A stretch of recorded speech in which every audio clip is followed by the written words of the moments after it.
So welcome, brothers and sisters. And this talk is going to be on the Inmost Sanctuary. So let's just breathe out any tension. Let's be nice and relaxed and be at peace. Let's just enjoy this being together and listening to this talk and meditating upon the words. Breathe out any tension. Remember what I've said before. The two things we have to avoid are oblivion and distraction in meditation. You must keep your mind fully, very sharp, not let it become foggy, misty and oblivious, or not be distracted by anything. Breathe out any tension and just relax, be at peace for a few moments.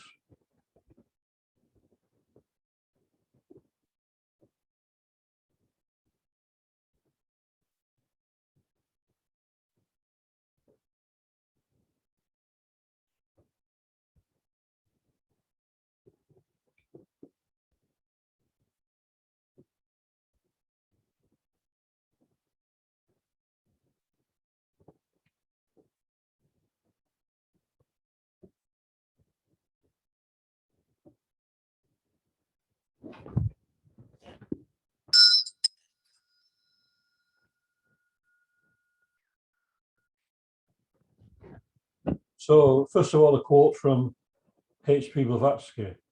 She says, "The master in the sanctuary of our souls is the highest self, the divine spirit, whose consciousness is based upon and derived solely, at any rate during the mortal life of the man in whom it is captive, from the mind, which we have agreed to call the human soul, the spiritual soul being the vehicle of the spirit. In its turn, the former, the personal or human soul, is a compound in its highest form of spiritual aspirations, volitions, and divine love, and in its lower aspect of animal desires and terrestrial passions imparted to it by its associations with its vehicle, the seat of all these." End of quote.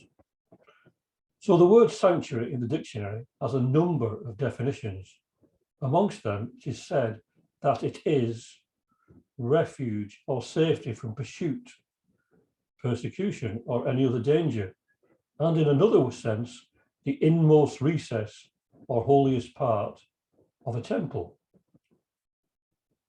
If we now look at the definition of the word inmost, we find it is said to be the deepest within the self, one's innermost feelings, innermost, inward, relating to or existing in the mind or thoughts, a concern with inward reflections. The second is, of the definition is, inmost is situated or occurring farthest within the innermost chamber. So if we take the first of these definitions, we can see that if we take HPB's words from an article entitled Psychic and Noetic Action, and there she states, "Verily, that body, so desecrated by materialism and man himself, is the temple of the Holy Grail, the adytum of the grandest, nay, of all the mysteries of nature in our solar universe." So the word adytum refers to the inmost sanctuary of a temple, especially in ancient Greece or Rome. The whole process consists of altering our view of what it means to be human. Therefore, this gives us insight into what is called in Mahayana Buddhism, which I mentioned quite a few times, the true man or the true woman, our authentic self that dwells in the deepest and purest part of our being. And once we attune ourselves to that higher self, we will reach this place of sanctuary where we are safe and nothing that goes on in the material world will touch us. There has always been this idea of finding the perfect place where we can feel safe and at ease. In Chinese mythology, there is the story of Peach Blossom Spring. The Peach Blossom Spring was written during a time of political unrest in China. The story describes how a fisherman sailed into a river in a forest made up entirely of blossoming peach trees, where even the ground was covered by peach petals. When he reached the end of the river, or spring in some translations, the source turned out to be a grotto. Though narrow at first, he was able to squeeze through, and the passage eventually reached a village with animals and people of all ages. The villagers were surprised to see him, but were kind and friendly. They explained that their ancestors escaped to this place during the civil unrest of the Qin dynasty, and they themselves had not left since or had contact with anyone from the outside. As a result, they had heard nothing of subsequent changes in political regimes. The fisherman was warmly received by the hospitable villagers and stayed for over a week. Upon leaving, he was informed that it was worthless to reveal this experience to the world. However, he marked his route on his way out and with signs and later divulged the existence of this idyllic haven to others. They tried to find it repeatedly, but in vain.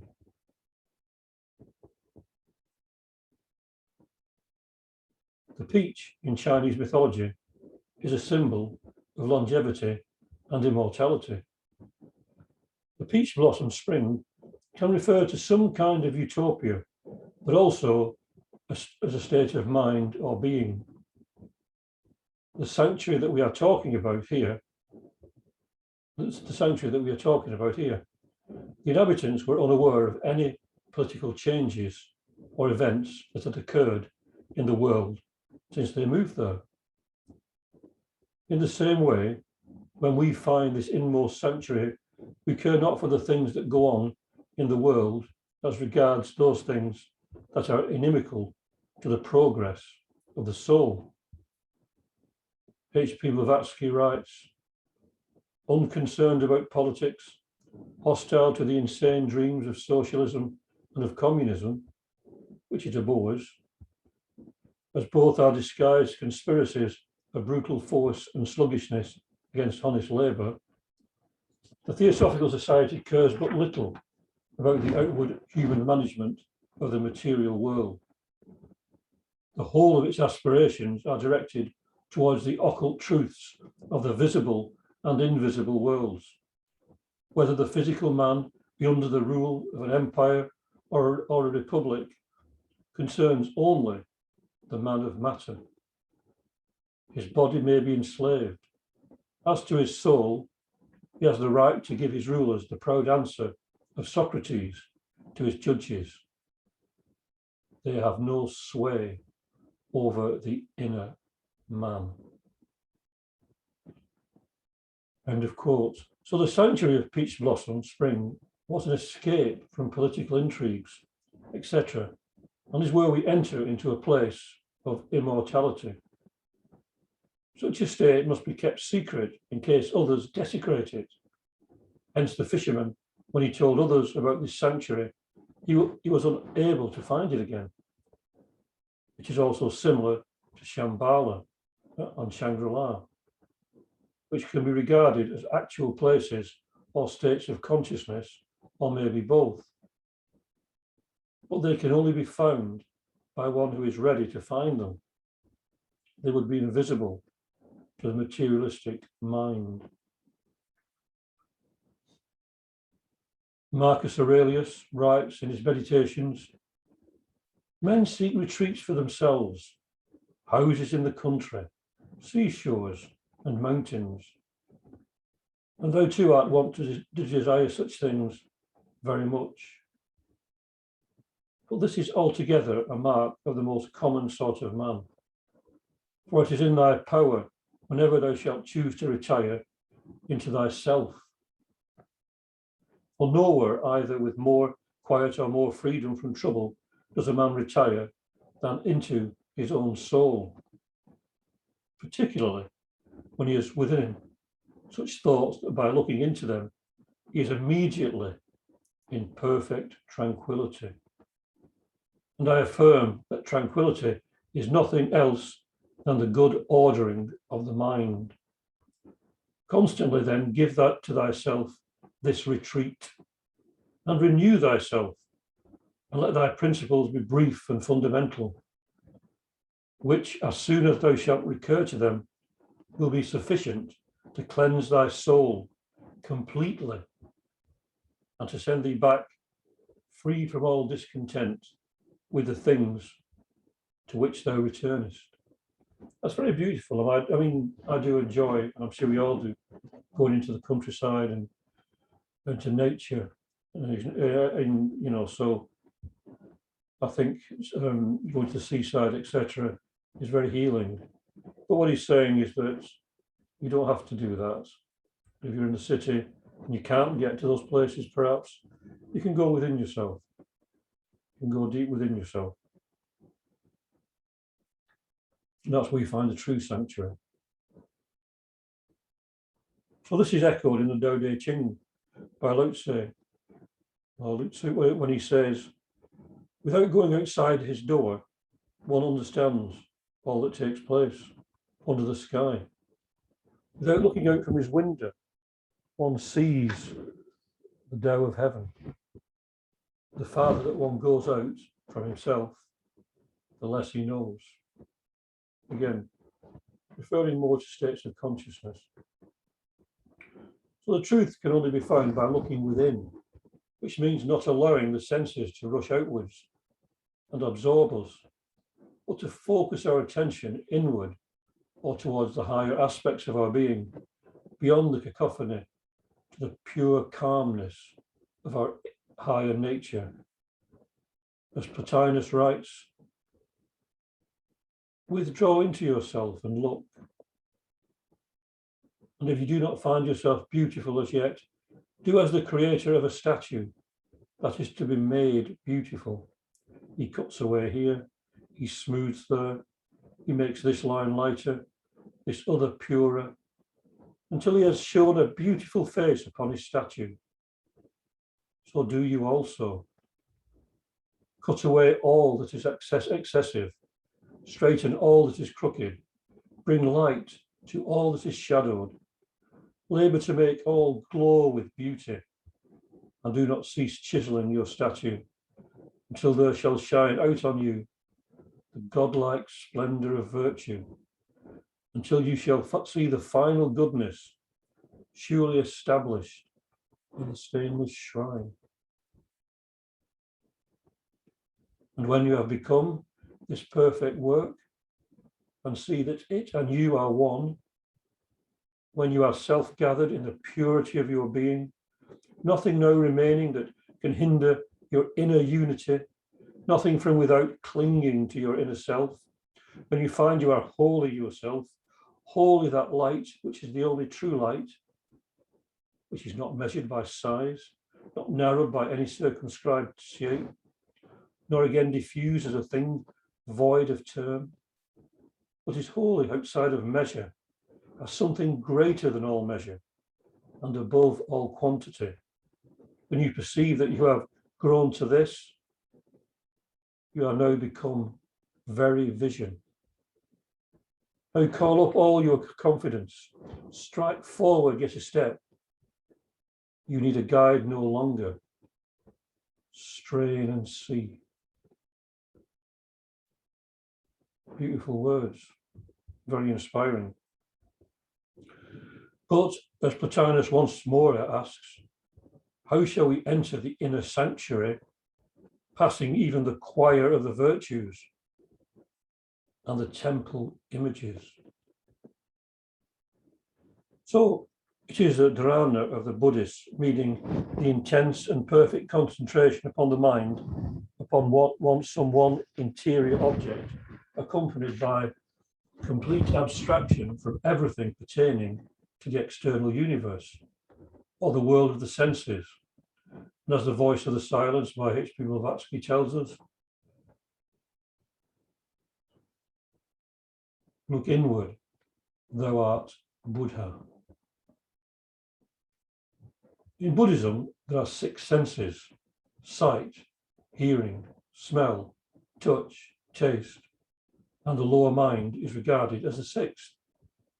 When these are transcended, their essence becomes the 7th sense, the inner sense.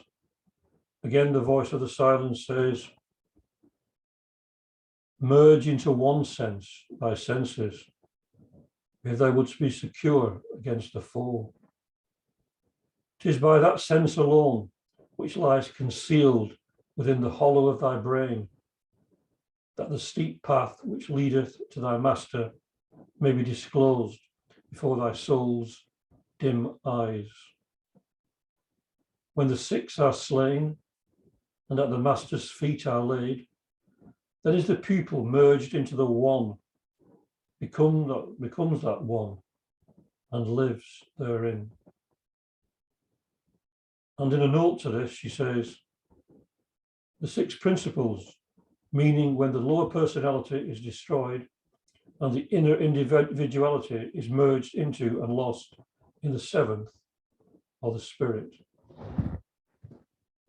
The master she talks about refer to the higher self, the true master. So, and this higher self is in the sanctum sanctorum, the holy of the holies within our being.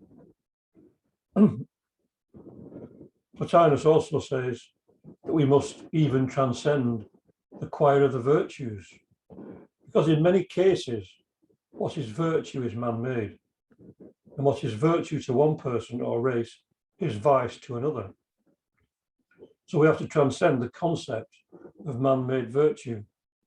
The soul in us knows intuitively what is good for us, and the mind flies to those things that awaken in it an awareness of its divine nature.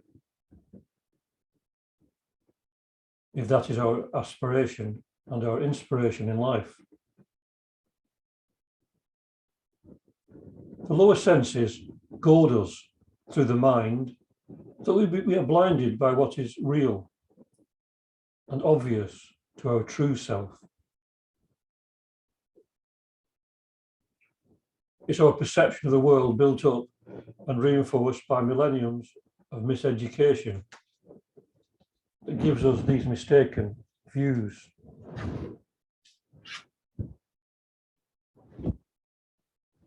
As I said, look inward, thou art Buddha.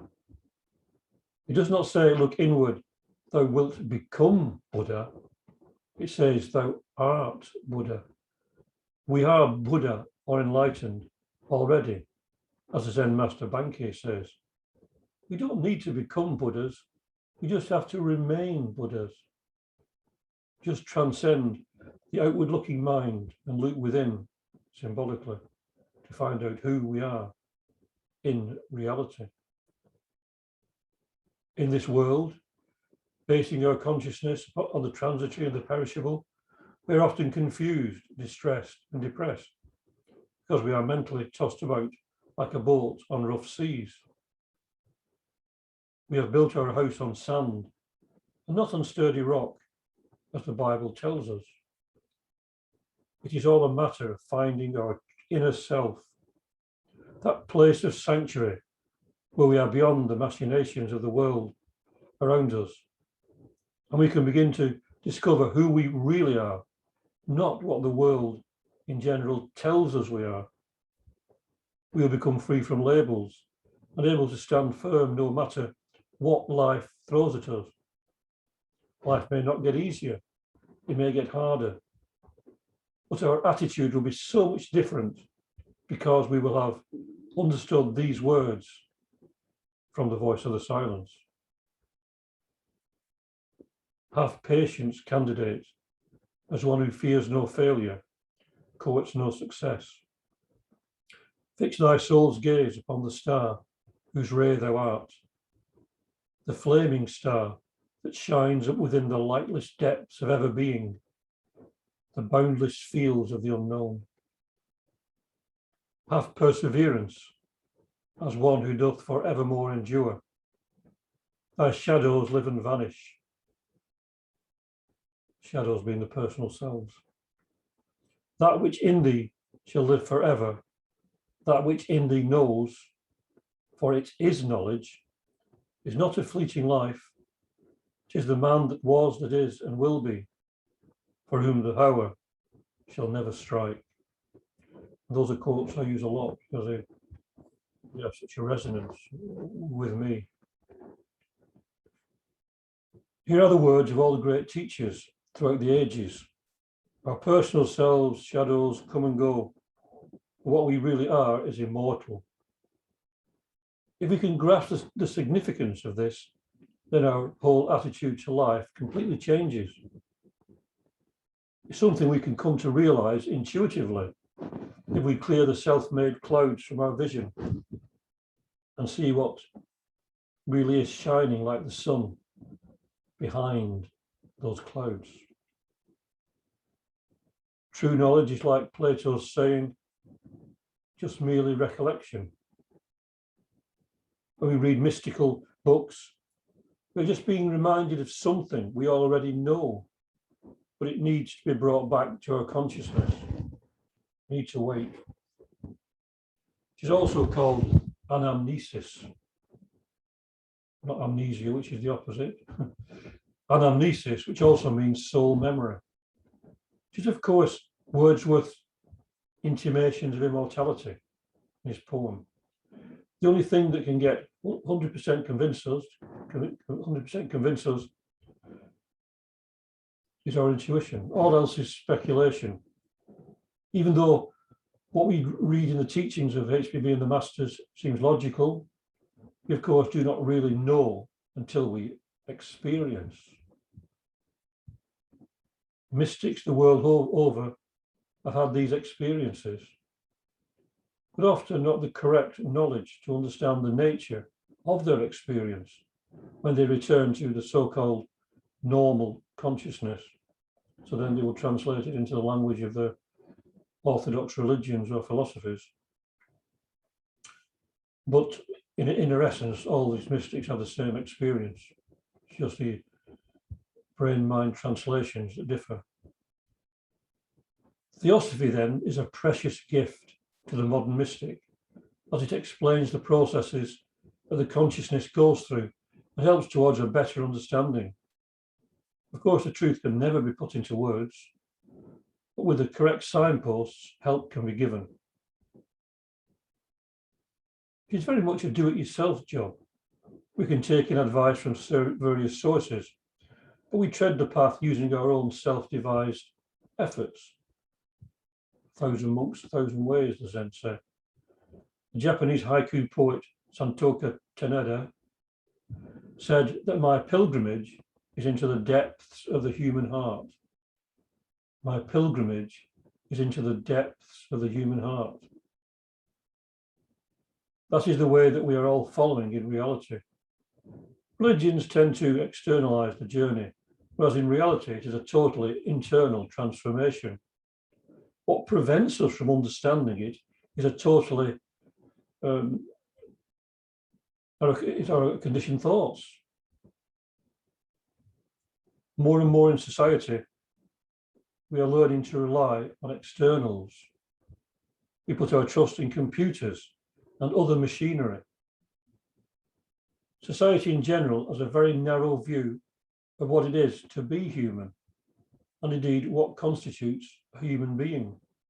In Theosophy, we give a much wider view of what we are as humans, and hopefully how to adjust our lives so as to live under the guidance of our higher self, and therefore take control of our own spiritual progress. This journey to the heart is the real alchemy, the alchemy of the heart, as I've mentioned in other talks. I did one talk on it. One of my favorite definitions in theosophical literature is that of true meditation, which is the inexpressible yearning of the inner man or woman to go out towards the infinite. We are naturally spiritual beings. Unnatural states of mind have been forced upon us as we grew. We live in an intensely materialistic society, and for the most part have become children of our age. I mentioned that Plato said that all true learning is merely recollection. It is as if we have drunk of the waters of the river Lethe and forgotten who or what we really are. The process is one of awakening from the dream and remembering that we are spiritual beings. The golden verses of Pythagoras tell us to take heart, for the race of man is divine. So we must never despair of the human race, but like the bodhisattvas, never despise, try to see the good in everyone. And if we can't see it, try to understand that it is there somewhere deep within, and that we are all more or less children of our age. There is a real being, the true man or woman, who lives in a perpetual state of innocence. This is the part of us that persists and bridges the gap between so-called life and death, though in fact there's only the ever living. It is what gives us a sense of identity. It is in the end just one more illusion amongst all the other. But during this journey from greater to lesser illusions, it is our guiding light until we get to a point when we transcend all illusions and see truth face to face, for want of a better expression, or we see our original face, as the Zen teachers say. But of course, we don't see with our physical eyes. Sight has 7 levels of being, as does hearing, touch, smell, and taste.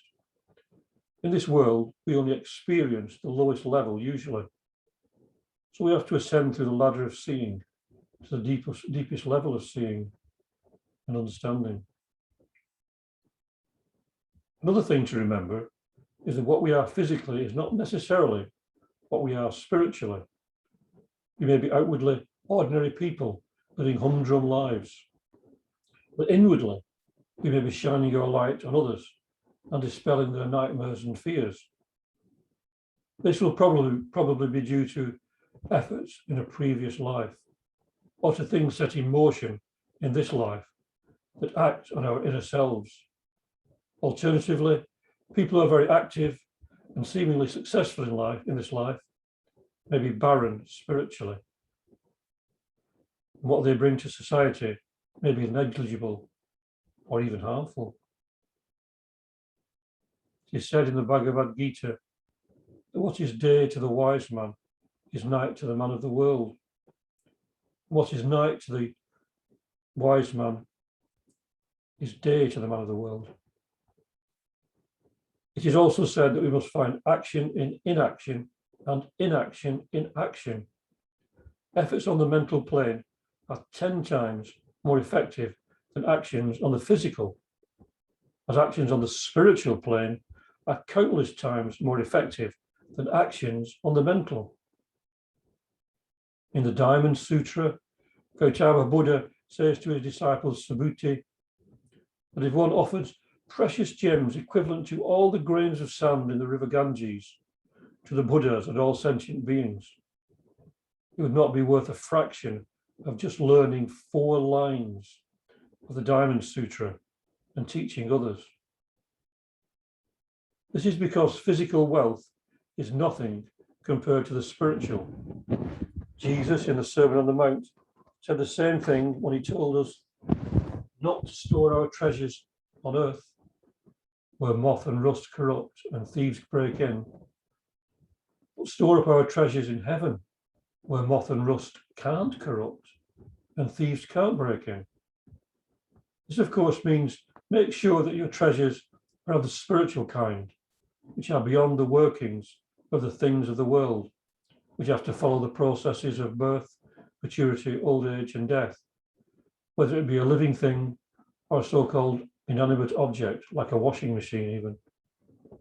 Everything follows that process, even a planet or a universe, over billions and trillions of years. But the spiritual is beyond change, and so that is where we should store our treasures, if we would find immortality. Immortality is but one's unbroken consciousness. We are so much more than we think we are at the moment. We have gained something very precious on our journey, and that is self-awareness, the ability to take our progress in hand and proceed by self-induced and self-devised methods. And we are able to contemplate the world on a higher level and realize that we are multidimensional beings according to the teachings of all the great spiritual teachers of the world. And we should strive towards that understanding, each to the limits of his or her ability. The Bhagavad Gita says that all true knowledge reduces ignorance to ashes. And the only knowledge that means anything is that which awakens us to a realization of our true nature. This is because it is the only knowledge that remains with us permanently throughout all of our lives. The essential thing is to hold on to that permanent, despite all the changes that we go through inwardly and outwardly. That is the talisman. To become the eye of the storm when we need to. Then we can begin to recover an enlightened faith in the power of the Spirit. This we can do by becoming aware of this inmost sanctuary, our own secret garden. Krishna says in the Bhagavad Gita that he is the Lord, the witness, the resting place, the asylum, and the friend. If we take Krishna to be the higher self, we can see the significance of these words. It is not a reliance on anything external, which is often a house built on sand, as mentioned earlier, but a reliance on our own inner self, our own inmost sanctuary, a place of asylum, which is one of the definitions I mentioned earlier, protection or safety, or a protected and safe place. So to recap, we are all in a process of awakening. In a sense, we are all the sleeping beauty, awaiting the time when our mind receives the holy kiss that will awaken us to the fact of our true spiritual nature. Nothing in this world can touch what we really are. Only the personal self suffers. And if we identify too much with this suffering, it makes life very hard to bear. But if we learn to find that calm in the center of the storm, then no matter what happens to us, we can bear it because we know that all things good and bad must pass in time, and that in reality, we never die. We just shed this mortal coil and find life on another more glorious level according to our teachings before we come back to earth to carry on our journey.